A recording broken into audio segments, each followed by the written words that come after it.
Hello champions, कैसे हैं आप सब लोग। गाइस, मुझे पूरी उम्मीद है कि आप लोगों ने ये कॉस्ट ऑफ कैपिटल का test to the best of your ability किया होगा और मुझे पूरी उम्मीद है कि आपके अच्छे मार्क्स आने चाहिए। ठीक है, let us start the discussion.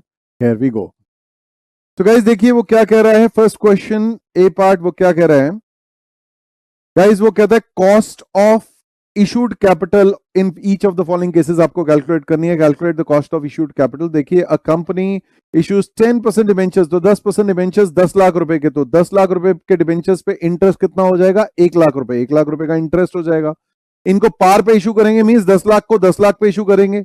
और उसने आगे आपको क्वेश्चन में बोल रखा है कि अज्यूमिंग टैक्स रेट टी जो है दोस्तों वो 28% है, तो I into 1 minus t upon NP अगर आप करोगे तो फर्स्ट केस में पार पे इशू रहा तो आई 1 लाख रुपए into 1 minus T 1 minus 0.28 divide by NP 10 lakh रुपए, तो आपका कॉस्ट ऑफ डेट जो है 7.2% हो गया। First part. सेकंड में कहता है 10% डिस्काउंट पे इशू करेंगे, मींस 9 लाख रुपीस का इशू करेंगे, तो 9 लाख का इशू करेंगे, आई 1 माइनस टी तो सेम ही है, तो ये आपका केडी जो है हो जाएगा 8%। सेकंड। थर्ड नंबर कहते हैं 20% प्रीमियम पे इशू करेंगे, मतलब 10 लाख को 12 लाख का इशू करेंगे, तो ये 12 लाख का इशू करेंगे, तो उस हिसाब से ये आपका I into 1 minus t divide by 12 lakh, ये आपका हो जाता है 6%। That finishes off the A part. आगे फिर कहता है अ कंपनी 11% डिबेंचर्स है, 5 लाख रुपीस के डिबेंचर्स हैं, इसका मतलब 55,000 का इंटरेस्ट हो जाएगा। ये आई हो गया, ये आप देख सकते हैं, ये इंटरेस्ट जो है 55,000 हो गया।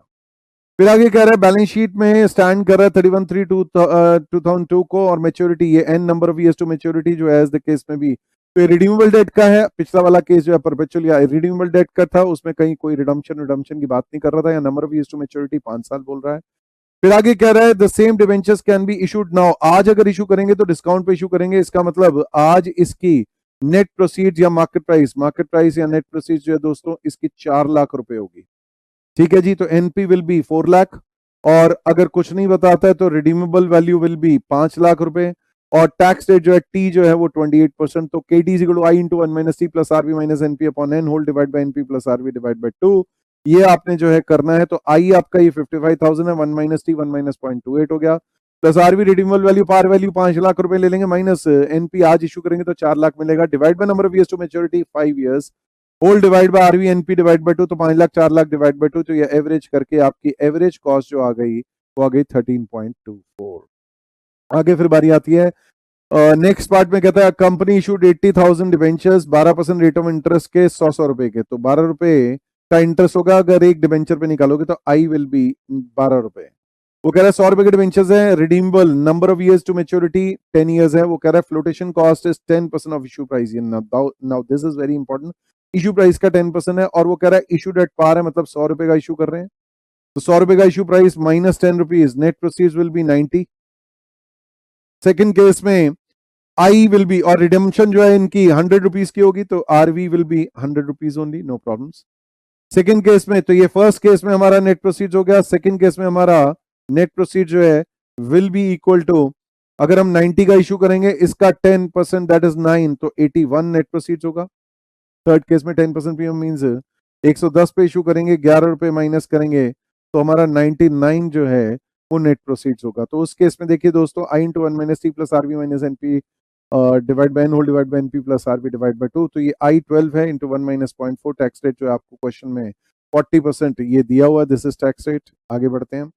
फिर उसके बाद जो है RB minus NP, that is उसे अगर आप देखेंगे तो यहाँ क्या हो जाएगा 100 माइनस 90, सेकंड में 100 माइनस 81, थर्ड केस में 100 माइनस 99, तो 100 minus 90 is 10, 100 minus 81 is 19, and 100 minus 99 is 1, divide by number of years to maturity whole divide by NPRB divide by 2, ये आप लोगों ने निकालना है। तो आपका जो है कैलकुलेशन एज द केस में भी आ जाएगा 8.63%, 10.06% and 7.34%। That finishes of first का ए। अब बढ़ते हैं आगे। गाइस ये जो है इसमें आपका ये सवाल जो है 7 मार्क्स का था, तो एक एक पार्ट को एक एक मार्क दे दिया। जिन्होंने ये कॉस्ट निकाला ठीक 1 मार्क, जिन्होंने ये निकाला ठीक, इक्वेशन जरूर लिखनी है, फिर फिगर लिखनी है, 1 मार्क 1 मार्क 1 मार्क। ये इक्वेशन आपको हर बार लिखने की जरूरत नहीं है, इनमें आप 1 टाइम लिख सकते हैं। इस तरीके से इन सब पार्ट्स के लिए भी 1 टाइम लिख सकते हैं। Even if you don't write it again and again it will be perfectly sufficient.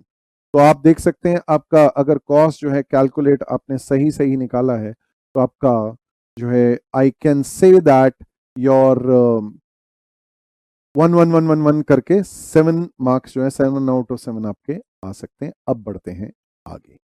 Okay guys, the next question देखिए वो क्या कह रहा है। अ कंपनी हैज इशूड, वो कह रहा है कंपनी ने इशू किया है equity share capital at face value 10 रुपए। तो दोस्तों फेस वैल्यू 10 रुपए है, ठीक है जी, 10 rupees is the face value, और वो 10% प्रीमियम पे इशू किया है। इसका मतलब issue price is equal to 10 रुपए प्लस 10%, दैट इज से 11 रुपए।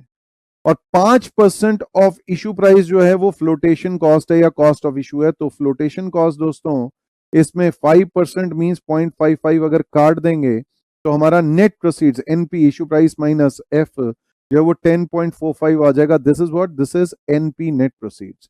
फिर वो आगे हमें कह रहे थे expected rate of dividend is 20%। 20% भाई जैसे इंटरेस्ट रेट होता है वो फेस वैल्यू पे निकलता है, इस तरीके से डिविडेंड रेट भी जो है expected rate of dividend, dividend expected means next expected dividend D1, तो D1 20% ऑफ 10 रुपए इज इक्वल टू 2 रुपए। तो D1 दोस्तों ये रहा, नेट प्रोसीड्स वो रहा। तो अगर आपको के निकालनी है तो के कैसे निकाल सकते हैं, D1 अपॉन एनपी, जी तो कुछ दिया नहीं हुआ तो 2 अपॉन 10.45 कर देंगे, तो ये 19.14% आपका इस केस में भी आ जाएगा।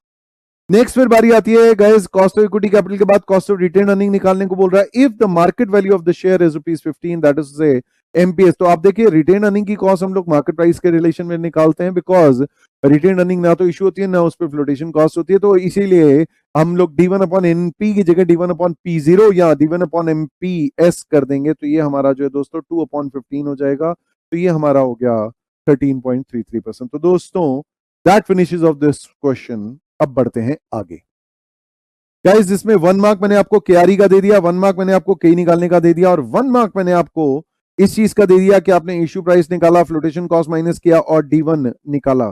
तो जैसे नेट प्रोसीड सही निकाल दिया उसका आधा मार्क, और आधा मार्क जो है 0.5 मार्क इस चीज का दे दिया कि आपने D1 सही निकाला है।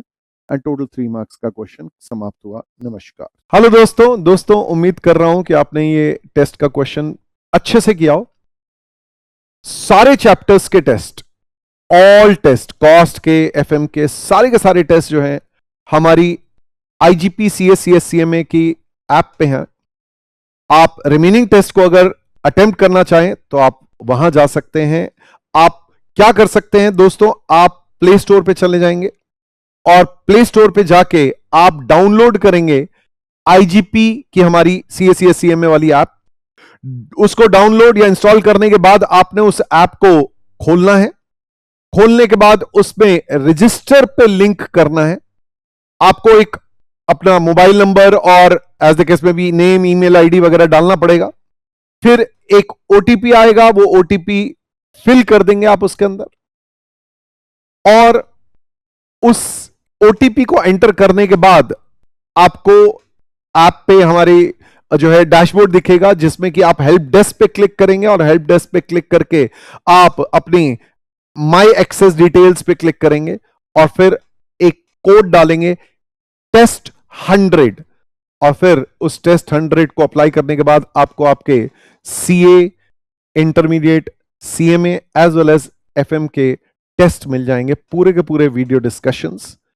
अपना बेस्ट दीजिए, बहुत अच्छे टेस्ट बनाए हैं, वैरायटी प्रॉब्लम्स कवर किए हैं, पूरे 100 मार्क्स के भी टेस्ट बनाए हैं, 50 मार्क्स के भी बनाए हैं, chapter wise test, exam level के टेस्ट दीजिए और एग्जाम की बहुत अच्छे से तैयारी कीजिए।